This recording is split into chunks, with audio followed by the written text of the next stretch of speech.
we're failing big time when it comes to Hasbara. Yeah, we just need to give up the idea of Hasbara.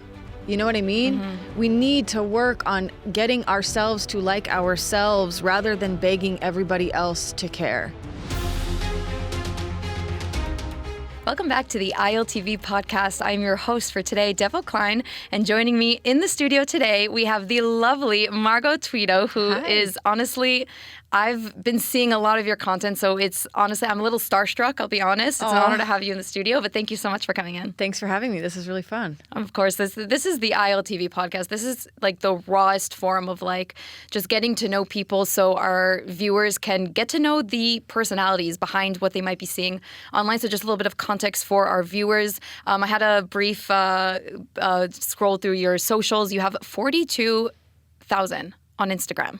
I think so, something like that, yeah. That's, first of all, crazy, just because based off of like the content that you're making, and I will have so many questions for you, but as we do, we always have to go from the beginning. So, Margot, Tell me your story. Where are you from? What brings you to Israel? What can you tell us about your backstory? Sure. So, my name is Margot Tuitou. I was born in Omaha, Nebraska, and I grew up in Denver, Colorado. I went to the University of Colorado, and when I was 23, in 2011, I came to Israel for the first time on a Masa program after going on Taglit, and the rest is history. I kind of just, people say when you know, when it comes to love, and I fell in love with Tel Aviv, I fell in love with Israel, and my official aliyah was 2012, even though I had been living here a little bit before that, and my introduction to the world of my career was through working in high tech in various different content positions, and I kind of have been working in some form of a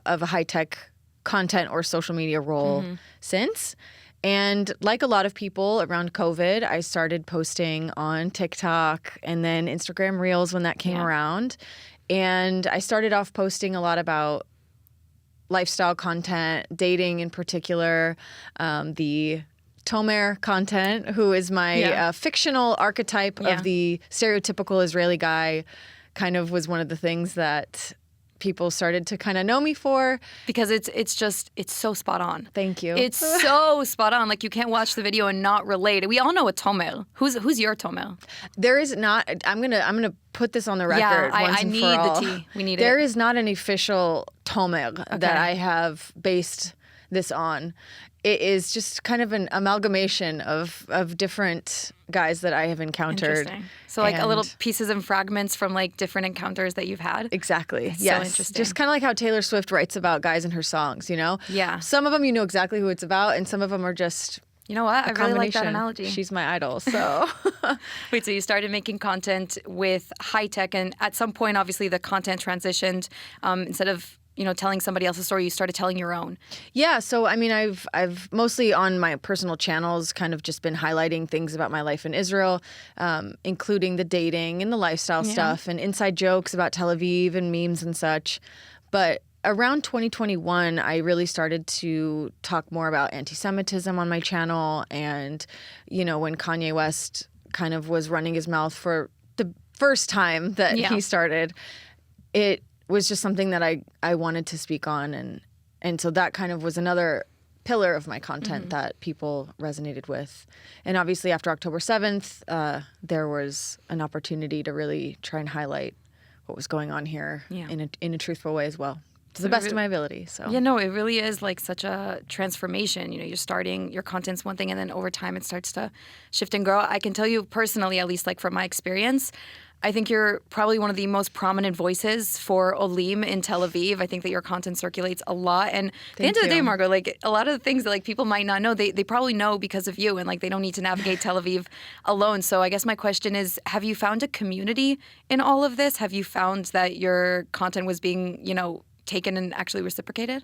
Yeah, for sure. I think it's interesting too, because at first, my platform started to grow on TikTok. And then after October 7th, that became a really dark, scary place. And I went viral on the wrong sides of TikTok, and I was getting death threats and all kinds of intimidation and harassment, and it became less fun. I even deactivated my TikTok account at one point.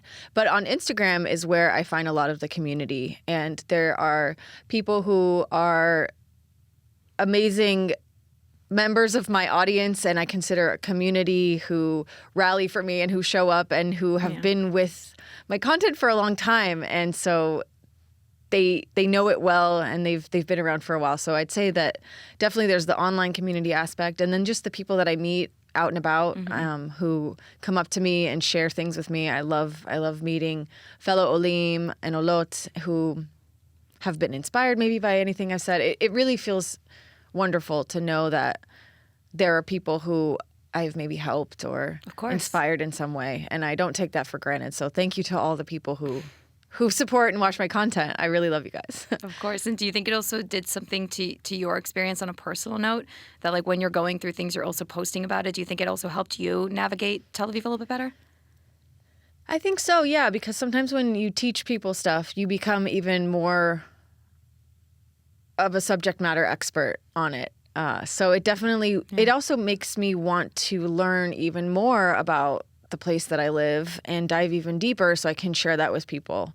And I think that there's so much people can know and learn about it, and especially these days, you know. So yeah, it's cool, and it's cool to see how many other people have been inspired to make content as well and share their stories. So I think that like great. Also there was like this influx of like olim content in Tel Aviv. Like suddenly, you know, I think it's a Bukrashov, the colorful building in the background.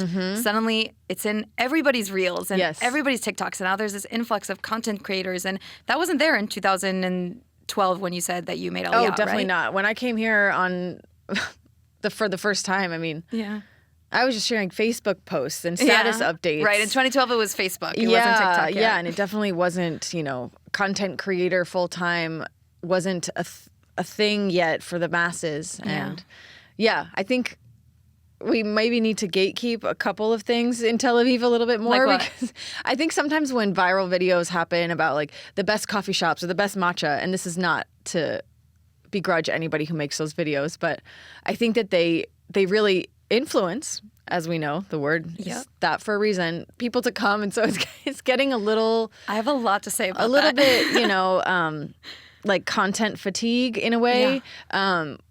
Like maybe we need to hype up other places in Israel and go there and help places that were impacted by the war in the north and in the Otef and things like that. So maybe some more adventures to kind of blow up.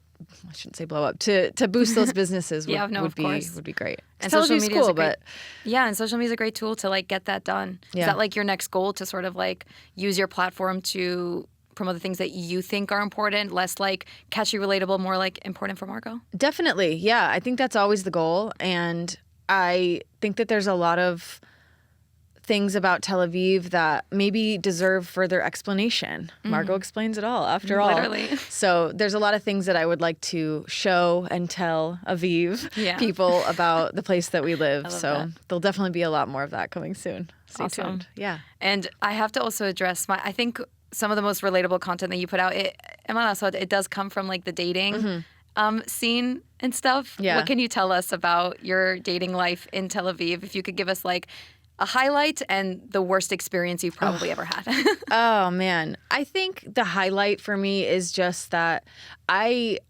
have been able to meet a lot of people without having to go on dating apps. I don't like to go. I'm not on dating apps because I just feel like I'm exposed already on my personal channels. And I don't really like the idea of being exposed in an intimate way on a dating app. Yeah. That's just a personal preference. I think Tel Aviv is a really cool place to meet people. I have kind of stepped away a little bit from dating just because the last particularly 2 years and a half since October 7th, I've just been a little too dysregulated and traumatized to kind of focus on that. Exactly. So I hope that brighter days are ahead and that fun dating experiences will continue. I know they will, but I've kind of stepped back a little bit from that. I also don't want to make my content too centered around like men and dating and all that. They're wonderful and great, but are they wonderful and great? Yeah, and I also, if you don't have anything nice to say, maybe don't say it at all. Yeah. But what, can you give us like one like funny Tomel story? Like if you can think like there's really just like some craziness out there. There's so many. You know? So I mean, If there are young women out there who are struggling with their dating life or have felt like they are in a position where maybe they're new, they're olot, and that they don't have this home field advantage, I just want to remind you that like walking out on a bad experience or a bad date is one of the most profound acts of self-love and self-esteem that you can do. I've been on dates with men who have said absolutely egregious, horrible things, who have completely displayed their red flags, as red as the outfit I'm wearing. And getting up and walking away from those situations is the best feeling when you just sort of decide, enough. But that takes so much courage. It does, but once you do it, you realize that it's actually the most, like I said, a radical act of self-love. You shouldn't waste your time with people who make you feel unsafe or who make you feel devalued or who just aren't there for the right reasons. Absolutely. So you're not going to tease us a tomer? You want me to do the tomer like this? Yeah, we do. It's so spot on. They do. They talk like this. Yeah, actually. Wow, Margot, you are so beautiful. Where are you from? Good. America. Wow. You're from California? No. Miami? No. You are from New York, yes?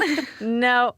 I will say there was a couple weeks ago, there was a guy who I was walking in my neighborhood and he saw me and he had already approached me a couple months prior. Oh. And he was incredibly rude and disrespectful to me. Oh. And I gently called out and I said, no, I don't think so. And then a couple weeks later, I'm walking my dog and he doesn't even say hello. He doesn't even say ma kore, nothing. He walks up to me and says, Ravaka, you're single? Not even in the same guy? He said, the same guy. He said, Ravaka. I looked at him.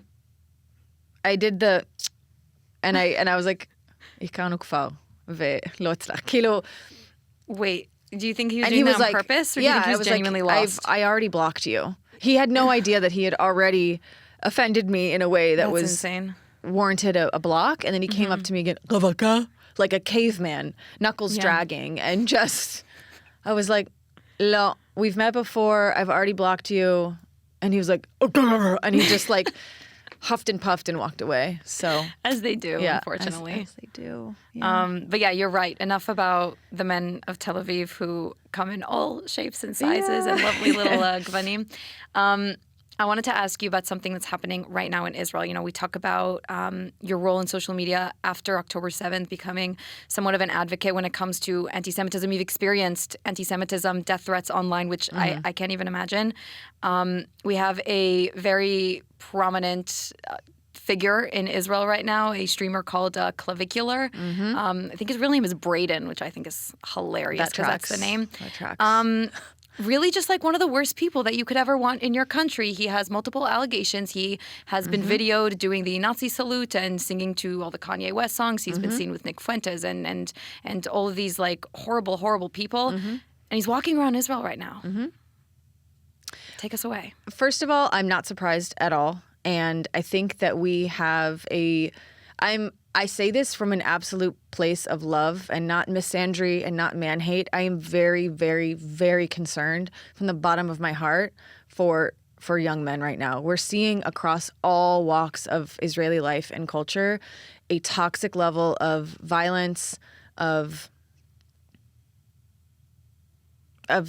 sexual assault, of behavior stemming from the, secular young teenagers all the way to the hilltop youth and the Haredim, just violence across the board in all walks of life that is absolutely undeniable.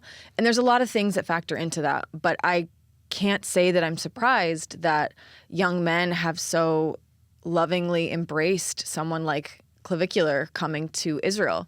And I also think that we're at a point that is incredibly embarrassing and shameful of willingness to accept anyone who says remotely nice things about us. Yeah. It's really sad, but I'm not surprised at all. And it doesn't surprise me that young men are walking up and down Rothschild with him and chanting with him and filming him and embracing his version of young masculinity. Toxic masculinity. It's very, I'm not surprised at all. And what's really sad is I've seen, I made a video about it at the end of last week and it's already at 100,000 views and there's a lot of people in the comments who are parents too, who is this guy? What's going on? And I think that kind of also highlights how unaware parents are of the alt-right pipelines that their children, particularly their sons, are being drawn into. And I think it's really important for adults, even if you have kids or not, to stay aware of the influences that exist on the internet. And I think that there's a lot of people that didn't do that and are very surprised. They only know about Clavicular from a headline that says he did a Heil Hitler salute. Right. They don't know that he was accused of injecting an underage girl on his live stream in front of his audience of thousands of young boys and men with a potentially fatal substance. They don't know that same young woman accused him of battery and sexual assault. They don't know that he came to Tel Aviv and was bragging about wanting to have sex with Israeli girls in a bathroom stall for 10 seconds and then leave them. If they're lucky, he said. If they're lucky. He said 5 seconds, 10 if they're lucky. 10 if they're lucky, exactly. And what's really interesting to me about the whole Clavicular thing is the same young men who would be displaying homophobic or transphobic behavior. Clavicular is a young man who has been taking hormones since he was in his youth and has self-admittedly chemically castrated himself to achieve a certain aesthetic. And I mean, is that the form of masculinity that the same people who would bash a trans person are embracing? And I mean that with all love and respect. It's so hypocritical that the same people that would criticize a trans person would be willing to accept someone who is doing this to themselves too. They're incredibly hypocritical for that. And what do you think about like the culture in general? I think it is happening a lot more in the United States than it is here. But like looks maxing, mogging, whatever, like this perfecting of the face and the jawline in order to essentially make other people look bad. I don't think that we have any room for that here in Israel, considering all the issues that we're already dealing with. But do you think that like maybe that might be starting to trickle in? Probably, you know, and a lot of people in my comments were criticizing, oh, well, there's plenty of girls who are injecting their faces with Botox and filler. And it's like, okay, but. Yeah, that's the same thing. Yeah. I mean, we're talking about a person who has so much influence. Yeah. And I mean, I wouldn't be surprised the things that society is embracing now, and from someone like Clavicular, I hope not. I really do. You know. Can I tell you where my reservations are? I feel like let's take Kanye West, for example, there's this question of, separating the art from the artist. And it's very difficult because we all grew up listening to Kanye West. Like for people who love music, like he's very much a pillar of hip hop and like our playlist growing up. And then it's like, oh, wait. But it turns out that he's actually horrible and disgusting and a raging anti-Semite. So what do you do with the situation? What has Clavicular given the world for us to get into a dilemma of, wait, should we be supporting him or not? Has he done anything for anyone at all? Listen, I don't know him as a person, and I can't speak to his, things that maybe he's done off camera or things like that. But I just think that so many young men who are embracing his arrival in Israel are failing to acknowledge the fact that the level of desperation to be accepted by someone who has done such egregious, violent things against young women is the part that disgusts me the most. Everybody's coming to my comment section saying, well, maybe we have a chance to forgive him. I don't want to sit at the Fabrengen and have a bowl of cholent with a young man who illegally is accused of sexual assault against an underage girl who injected her in the face on a live stream. It's more than one. It's more than one allegation. And where there's one, there's many. And they're piling up. Yeah. And I don't have any interest in opening up my doors to him. Guys, not everybody needs to be given this much grace.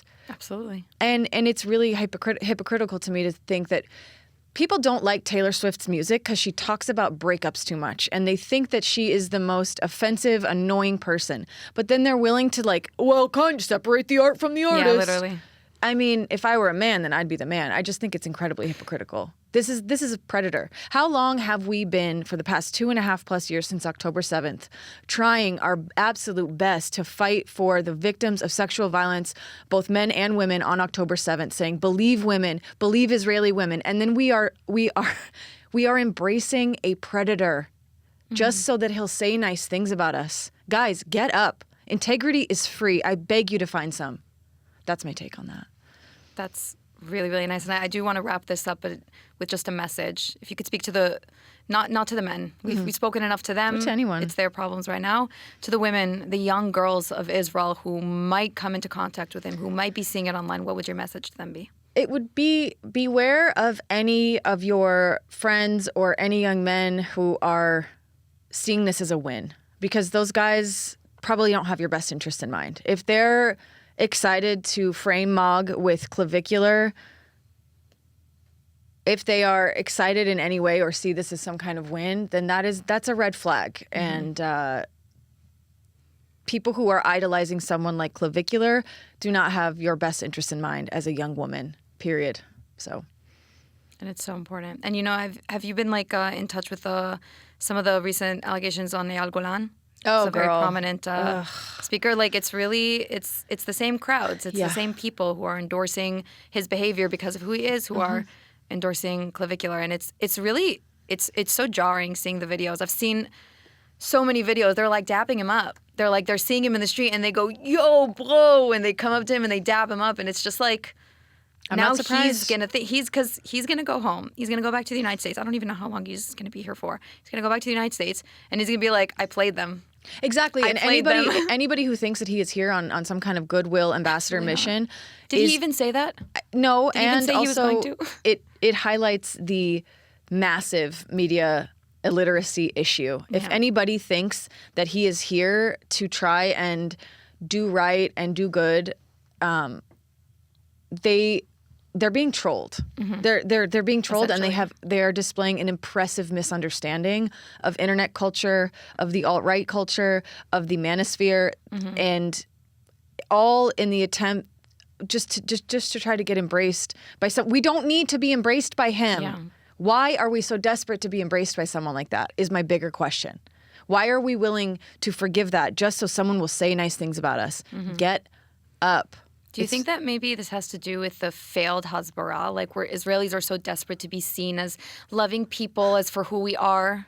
Yeah, Hasbara fatigue? I hate the word Hasbara. I hate it. Yeah, I think been it's so misconstrued. I think I think that trying to beg people to like you is the number one way to get people not to like you. We just need to control, alt, delete, and start from scratch. And that's a whole other existential issue that,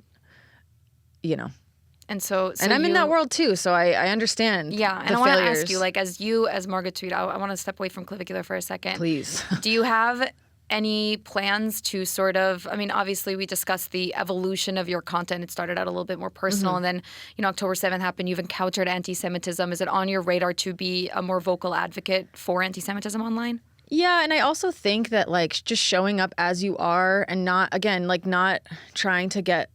I'm not saying that anti-Semitism isn't something that we need to talk about, but guys, we're cooked already. We are so far gone that it's trying to put the cat back in the bag. And I think that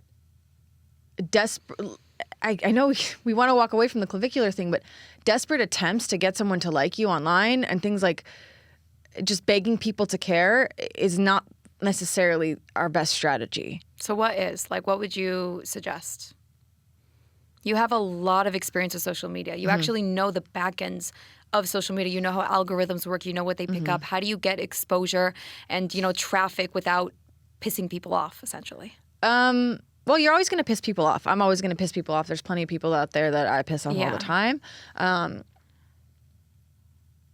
I think that one of the ways that could really impact things positively is legacy Jewish organizations with lots and lots of ability to platform people, maybe becoming a bit more literate about internet culture and what works and what doesn't, and maybe stepping back and saying, hey, perhaps we're not the experts, and maybe throwing money at red carpet galas for very problematic influencers who don't even live in this country isn't the move. I'm not saying by any means that people who don't live here should not have a voice or anything like that. Don't get me wrong.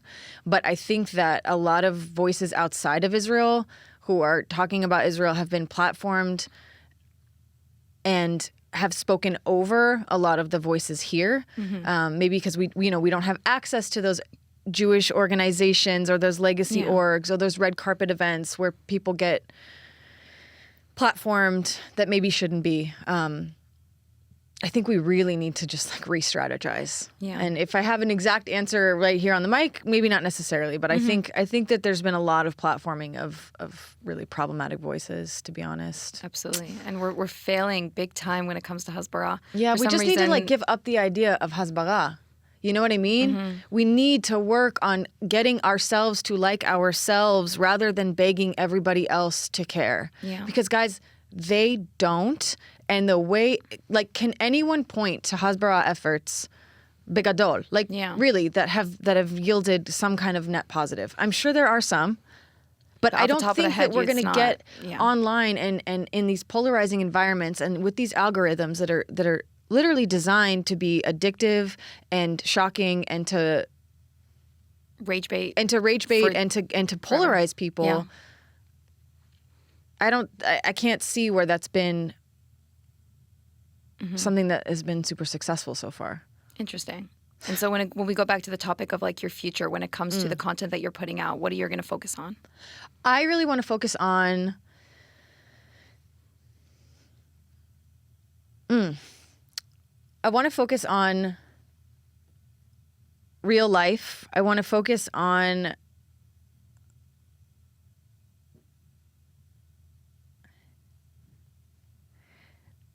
the things that kind of get overlooked when it comes to this country. I want to focus on some of the more like maybe underbelly things that don't get talked about enough, or that maybe the Jewish world of the diaspora is less aware of. Like what, like culture, like politics?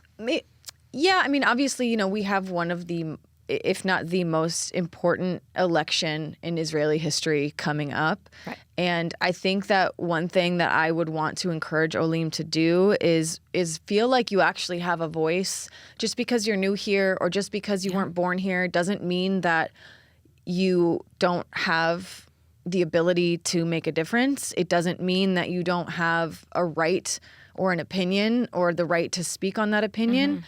Part of immigrating to another country is becoming involved. It is your civil duty. It is your responsibility. In fact, I think it's irresponsible to move to a country and only enjoy the fun, the parties, the Tel Aviv, the yada, yada, yada, and not get involved and make your voice heard in some way. So that's something that's really important to me, especially in the coming months. So you'll be voting, I presume? I will, yes. We all should be. And anybody who has the means to come back to Israel to vote, who is eligible to, please do. And Olim, if you...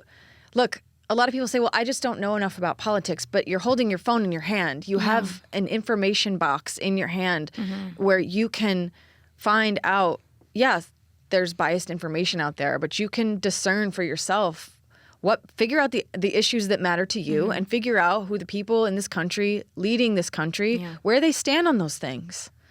Yeah. I think at the end of the day, you should really rely on the opinions and the thoughts of the people that are around you, whether it's also fellow Olim or even just like Israelis, like Tel Avivians.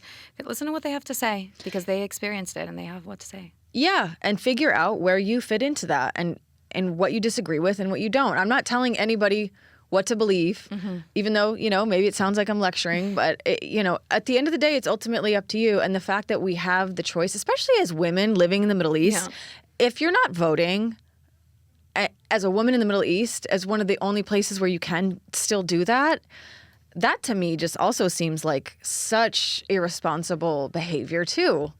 It's a disservice. It's to a all huge of the women disservice. who have sacrificed so much to not only give us this ability to vote, but also that can't do it themselves. Absolutely, I agree and I with you think 100%. in general, not just olot, but also olim, like, why did you come to Israel then to begin with if you're not willing to get involved? This isn't just you going and being an expat and a digital nomad in some country where the stakes aren't as high. Right. They are incredibly high. And Right. I kind of have this feeling that this election is going to come down to like a very slim margin. And I don't understand why people don't take that seriously. The future of Israel is based on your ability to exercise your democratic rights. You have them. You need to use them. Otherwise, it's shallow and irresponsible. Sorry if that offends people. I really don't care. It's true. And you know what? If it does, then they need to hear it. And I just want to Yeah. say something. This is my personal observation. You are no longer an olah. Nachon. That is I'm not an olah, maybe not chadasha anymore. Exactly. Yeah. But also, like, at the end of the day, Margot, that's not something that olim usually tend to say. That's that sense of responsibility that you have. It's because you're Israeli. Well, It's thank you. because, Thank you. You have national pride, and I would say the same thing. Exactly. Tada. I do want to shift slightly, go a little bit lighter because we are almost out of time. Okay. But the people want to know, the viewers want to know, how does Margot view Tel Aviv? I'm going to ask you a few questions. Oh my gosh, yes. Okay. Toward the end, we're going to do a rapid fire. You're just going to think of the first answer that comes to your mind. This is going to be the ILTV podcast version of Margot in Tel Aviv. Okay, I love it. Are you ready? Mm-hmm. Best beach. I don't go to the beach. I'm sorry, I don't. We're off to a great start. And this goes back to me. I'm gonna gatekeep that. I can tell you, you're right. The teenage boys tend to hang out on Gordon Beach, and that I don't want to catch that heat No, we're at not all. going there. No. So if I do have a best beach, I want to gatekeep it. Okay. But I don't like to spend a lot of time in the sun. This is totally a fake tan. If, Yeah, for if sure. it's showing up at all, I won't say my favorite beach. Let's ignore beach. Okay. Are you also going to gatekeep like the best place to get like a coffee? Yeah, oh, 100%. I'm sorry, Really? guys. I have to. I have to. I'm sorry. I think we crazy. need to like not hype Tel Aviv so much. First of all, Tel Aviv has changed so much. Like Yeah. if I were to have visitors come here, I don't know that it would be the same as if they would have come to for visit sure in like not. 2019. Yeah. Tel Aviv's in a little bit of a slump era. Really? With all the construction and Oh my the God. nightlife has completely changed. And, obviously people are traumatized in the war and the economy. But, look at Rothschild Boulevard on a Thursday night. That is a no-go zone for Tel Yeah. Avivians. Yeah. So It's gone quite scary. and if there's I'm not any gonna good lie. spots left, I think we need to zoom in on our particular favorite spots as individuals and find those little areas that haven't kind of been either, taken over by construction or by, violent teenage boys on Thursday nights. Preach. Word for word. Listen, We need to fix that. Here, We it need was to fix told that. I here, care for so sure. much about Tel Aviv, and we have a lot of things that need to be fixed. And I one of agree. them is I think that hot take, once the light rail project is completely finished, it's totally going to transform the Kerem, the Shuk, Shankin, Everything's King going to George, become everything. so accessible, especially for outsiders, like people who are not in Tel Aviv. It's going to be a second and a half, and I'm so Which excited. I love that people want to be here. And I know I get accused of being a snob and an elitist all the time. I'm not telling people not to come here. Yeah. What I don't want to see are mobs of young, violent people coming here and making it unsafe for those of us that live here. I refuse to stand for that. Because they think that Tel Aviv is just like whatever. And I think a lot of people come here with It's like, antagonistic. no, we live here. Yeah, actually. but also, Tel Aviv represents, the left wing movements, the Kaplan, the protest movements, and I think people come here intentionally trying to be antagonistic and start shit. Can I say shit? Yeah, of course. Because Tel Aviv is what it is, and we have a huge issue right now. Anti-LGBTQ plus violence, anti-women violence, just violence against young people in general. They're stabbing each other on the street. This is happening all the time, and There's a lot people of don't violence want to right hear it. And people are really surprised, especially my audience outside of here. When I talk about it, they're just shocked to hear it. But it is something that we need to.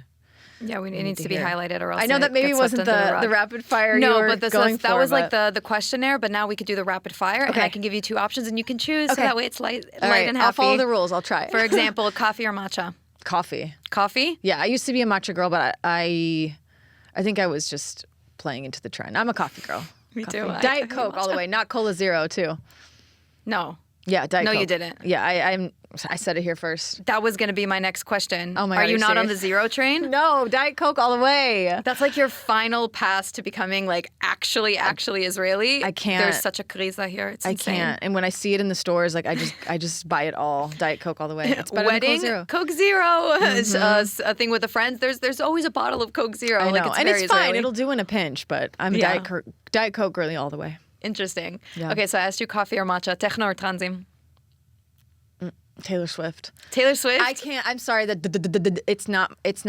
it's not for me. Yeah, but like when you're It's not going for out to me. like a party, like if you get to choose, like the playlist is what's going to guide you on where to go. It would definitely not be trance music. I can Not tell you trance that. No. Maybe like more house. Yeah. More I used to be house. like a raver back in my late 20s. I was definitely like So it's behind you. a progressive house kind of like. I was listening to a lot of Deadmau5, Cascade, Tiesto, Above and yeah. Beyond, Armin van Buuren. I still love that kind of music. Yeah. So definitely that if it's still a Yeah, that could be thing. the answer. Or, Like techno, progressive transim house. Yeah. For sure. But it's always going to be pop music for me. Pop music. Yeah. Specifically Taylor Swift. Taylor Swift, Lana Del Rey, Britney Spears. Mm-hmm. I'm going off topic, but what's your favorite Taylor Swift album? Okay. All right. Here we go. Yeah. My astrology girlies will listen and get it. I am a tortured poet's sun, a reputation rising, and an evermore moon. Really? Mm-hmm. I see that so perfectly, but an Evermore moon, not a folklore moon? An evermore moon, baby. But wait, what about Oh my God, I folklore? have chills. Folklore I love. I would say that maybe it falls into other planets in my Really? Taylor Swift astrology chart, but I am an evermore moon. I am a fall and So winter girl interesting. all the way. 'Tis the damn season. Yeah. Oh my God. No, I got me to, too. I Me got too. to see but it at the Eras tour, and oh, really? You were at the Eras tour? I'm just like, give me Gold Rush, give me Evermore, just Yeah. Yeah. I think I'm a. I mean, yeah. What's yours? it's debatable. But I think that I'm a. You're gonna laugh. I'm a 1989 sun for yep, sure. okay. I'm a folklore moon, and then I'm definitely a reputation rising because Yeah. like I can't help it. But like if I got to choose, if I got to like fine tune, I would actually be a fearless rising because okay. I would like to tap into my a little bit softer like energy, like not so like in your face, but Yep. more like. You know, a little more heartbroken, a little Hand more heart. like, yeah. Still believes in love. I love it. Yeah. Dancing Wait, in the I parking loved lot. also your astrology Oh analogy. gosh, I could do a whole other hour on that. Yeah. What is your sun sign? I'm a Virgo sun, a Scorpio rising, and a Scorpio moon. Oh, wow. so I that see explains the I see that. Evermore. Like I'm emo. Emo. for sure. No, there's nuance to Scorpio. It's not I love emo, Scorpio. it's reservation. It is. It's calculation, which goes in really well with your Virgo, which is also very calculated, very mindful, very Observant. demure. Data driven. Yes. I love that. Okay, we're really out of time, and I've totally lost track with the whole Taylor Swift craze, but I can't help it. I love Taylor Swift, so I Same. have to talk about it. Final question for you. The holy city of Jerusalem or the never-ending city of Tel Aviv? Tel Aviv all the way. I love Jerusalem. I love it, especially in the winter. Hanukkah in Jerusalem, nothing like it, but I am a Tel Avivite all the way. Tel Aviv has my heart and my soul. Absolutely. Yeah. I Okay, love well, that is... You've heard it here first. You've teased a lot of things. You've also spoken your mind, and I think that a lot of people can really benefit from some of the things that you said. But that is a wrap for this ILTV podcast. Margot, thank you so much for coming on. Thank you so much. Follow me, Margot Explains It All, on Instagram, and follow me on YouTube, Margot in Tel Aviv. And if you don't want to have to go through all of the hardships of typing it in, we'll add the links down below so that you can get quick access to all of Margot's socials. Go follow her now. That is it for the ILTV podcast. I'm Devo Klein, and thank you all so much for watching. Thank you.